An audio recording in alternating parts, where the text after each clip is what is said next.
नमस्कार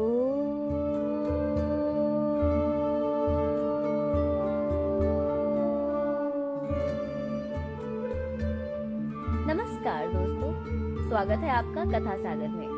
मैं आप लोगों को श्रीमद् भागवत महापुराण के हिंदी रूपांतरण यानी कि सुख सागर की कथाएं सुनाती हूँ। आज मैं आप लोगों को सुनाने जा रही हूँ सुख सागर के तृतीय स्कंद का 5वां अध्याय।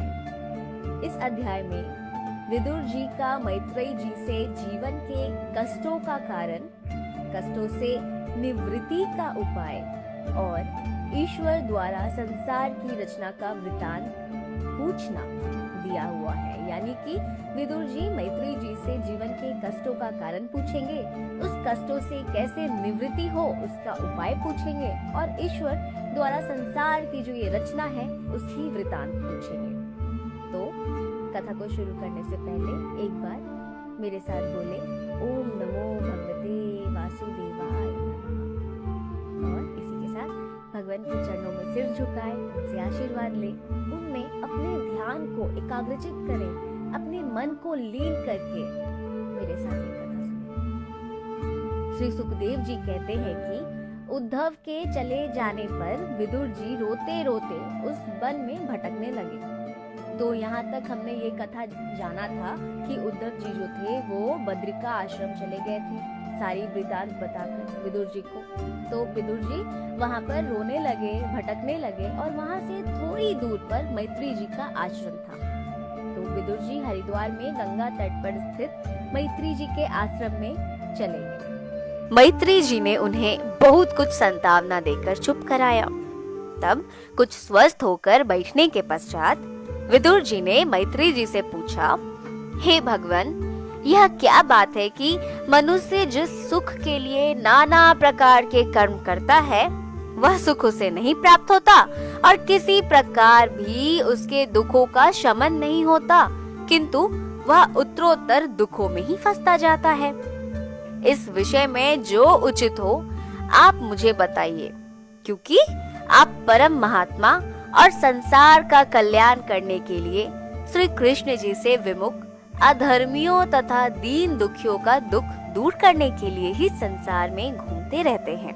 तो ऐसा विदुर जी मैत्रेयी जी से कहते हैं और फिर कहते हैं मैत्रेयी जी से कि हे महात्मन, आप मुझसे सुख का वह मार्ग कथन कीजिए, वह मार्ग कथन बताइए जिसे पाकर फिर किसी प्रकार से दुख की आशंका नहीं रहती है।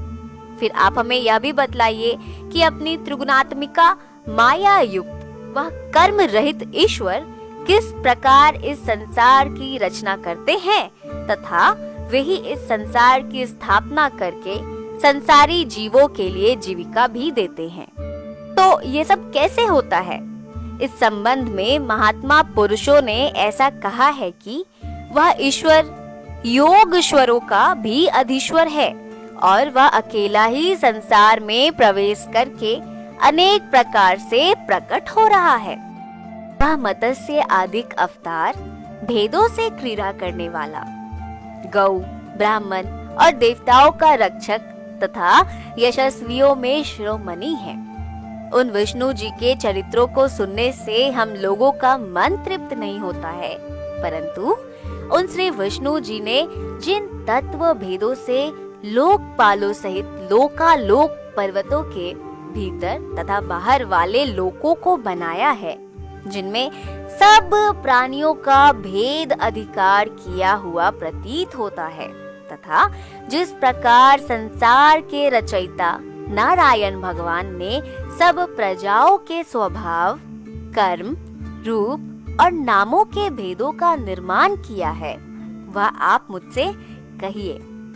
हे भगवान, मैंने व्यास जी के श्रीमुख से ब्राह्मण, क्षत्रिय, वैश्य और शूद्र इन चारों वर्णों के धर्म बार बार सुने हैं तथा तुच्छ सुख को देने वाले उनसे हम तृप्त हो गए हैं, परंतु श्री कृष्ण जी की कथा रूपी अमृत के प्रभाव से हम तृप्त नहीं हुए हैं। फिर यह तो आवश्यक ही है कि आप महात्माओं के समाज में नारद आदि महर्षि जिनकी प्रशंसा करते हैं, उन श्री कृष्ण जी के चरित्र से कौन तृप्त हो सकता है? भला जिन भगवान के चरित्र मनुष्य के कानों में जाकर उनके आवागमन को देने वाले गृह स्नेह को काट देते हैं, उनका यशोगान करते और सुनते हुए मन को तृप्ति कैसे हो सकती है। भगवान वेद व्यास जी भी तो आपके ही मित्र थे, जिन्होंने महाभारत पुराण का वर्णन किया। उस पुराण में विषय सुख वर्णन के द्वारा मनुष्यों की बुद्धि विष्णु जी की कथा में लगती है। जो श्रद्धा पूर्वक उस पुराण की कथाओं को पढ़ते और श्रवण करते हैं, तो धीरे धीरे उनकी बुद्धि बढ़कर अन्यत्र वैराग्य करती हुई श्री कृष्ण जी के चरणों के स्मरण से उस प्रसन्न पुरुष के सब दुखों को शीघ्र ही नाश कर देती है। और आगे फिर विदुर जी मैत्री जी से ये भी कहते हैं कि लेकिन मैं उन मूर्खों के संबंध में कुछ नहीं कह सकता जो अपने पापों के कारण श्री विष्णु जी की कथा से विमुख रहते हैं। उनकी दशा अत्यंत शोचनीय है, क्योंकि उनका मन वचन शुद्ध नहीं रहता और वे अपने मन के वृथा व्यापार में लगे रहते हैं और उसी में लगकर वो निष्प्रयोजन ही आयु बल और काल को व्यतीत कर लेते हैं। इन बंधु मैत्री जी, आप सब प्रकार से श्रेष्ठ हैं। सो जैसे भ्रमर पुष्पों से शहद निकालता है, वैसे ही आप हम लोगों के कल्याणार्थ कथाओं में सारांश रूप श्री कृष्ण जी की उस कथा को कहिए, जिसे सुनकर हम परम कल्याण के भागी बने। फिर आप हमें यह भी बतलाइए, वह संसार का नियंता ईश्वर किस प्रकार से अनेक लीलाओं को करता हुआ किस लिए अवतार धारण करता है। श्री सुखदेव जी कहते हैं कि जब विदुर जी ने मैत्री जी से ऐसा पूछा, तब उनका बहुत आदर करके मैत्री जी ने कहा, हे साधो, लोक कल्याण की दृष्टि से तुम्हारा यह प्रश्न बड़ा ही उत्तम है। तुम जो इस प्रकार से श्री कृष्ण जी में अपना मन लगाए हुए हो, सो यह बहुत ही श्रेष्ठ आचरण है। इससे संसार में तुम्हारा यश स्थायी होगा और तुम बड़े भाग्यशाली हो। फिर क्यों ना हो, तुम तो उन महात्मा व्यास जी के ही वीर्य से उत्पन्न हुए हो, जिन्होंने लोक कल्याण के लिए वेदों का न्यास करके संसार को अजर अमर साहित्य प्रदान किया है। सो तुम्हारे लिए यह कोई आश्चर्य की बात नहीं है। तुम अवश्य ही विष्णु जी के अनन्य भक्तों में से एक ही हो। मैं भली भांति जानता हूँ कि भाई विचित्र व्रिय की दासी रूप स्त्री से व्यास जी ने ही तुम्हें उत्पन्न किया है। सो तुम महात्मा यमदेव के ही समान प्रजाओं को दंड विधान देने वाले तथा मांडव्य ऋषि के शाप से उत्पन्न हुए हो। फिर तुम में ऐसी तीक्ष्ण बुद्धि क्यों ना हो। मैं तो ये भी जानता हूँ कि भगवान श्री कृष्ण जी तुम्हारा सदैव सम्मान करते थे, क्योंकि यदि तुम उन्हें इतने प्रिय ना होते तो चलते समय वे तुम्हें उपदेश देने के लिए मुझसे कदापि ना कहते। उन्होंने मुझे यह आज्ञा दी है कि मैं तुम्हें उनका गुप्त ज्ञान बतला दूं। सुनो, संसार के पालन, उत्पत्ति तथा संहार के लिए योग माया से बढ़ी हुई जो भगवान श्री कृष्ण जी की अमृत रूप कथाएं हैं, उनको मैं क्रम से कहता हूँ। जब महाप्रलय हो जाता है, तब यही भगवान श्री कृष्ण चंद्र जी जो संसार में आकर अनेक प्रकार की बुद्धियों से दिख पड़ते हैं, वो एक हो जाते हैं। अब वे सर्वथा एक ही रूप रहकर परम प्रकाशमान भाव से विद्यमान रहे, अपनी समस्त योग माया को समेटे हुए अविद्यमान से परे रहते हैं।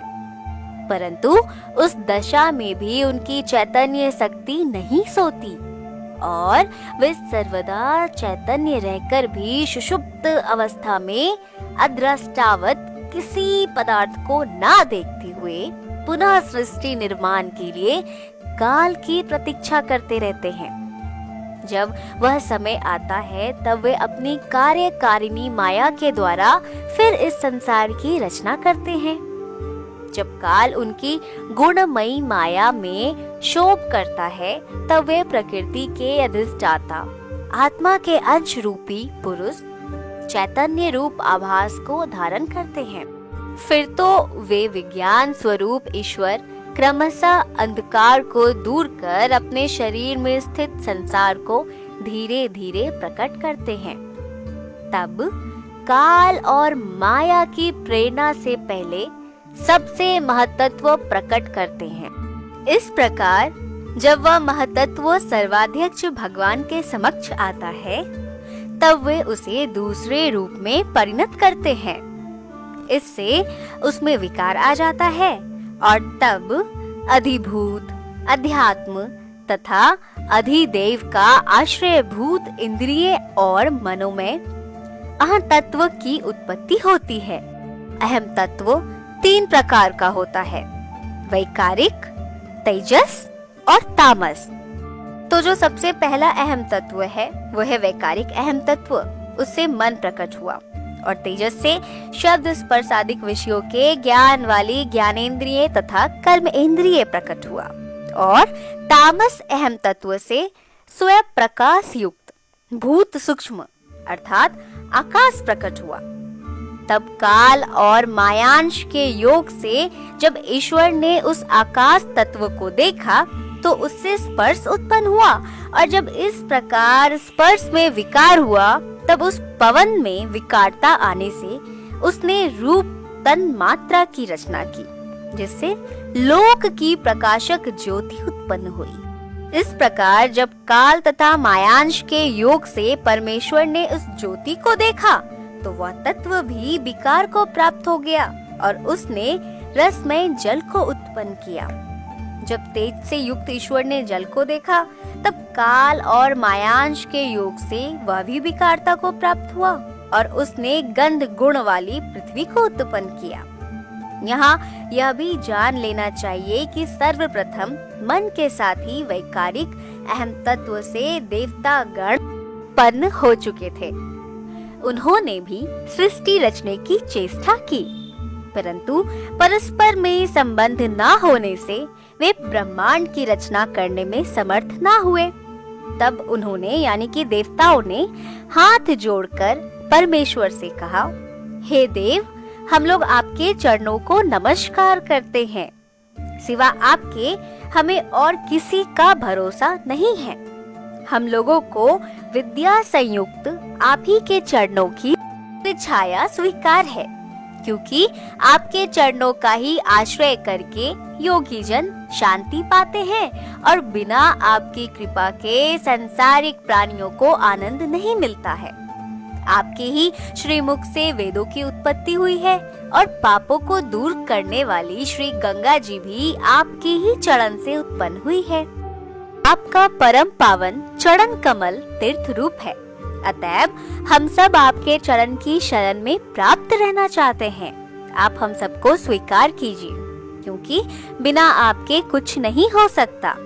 जब आपकी कृपा होती है तभी मनुष्य श्रद्धा तथा श्रवण पूर्वक वैराग युक्त होकर ज्ञान के आश्रय से बुद्धिमान होते हैं।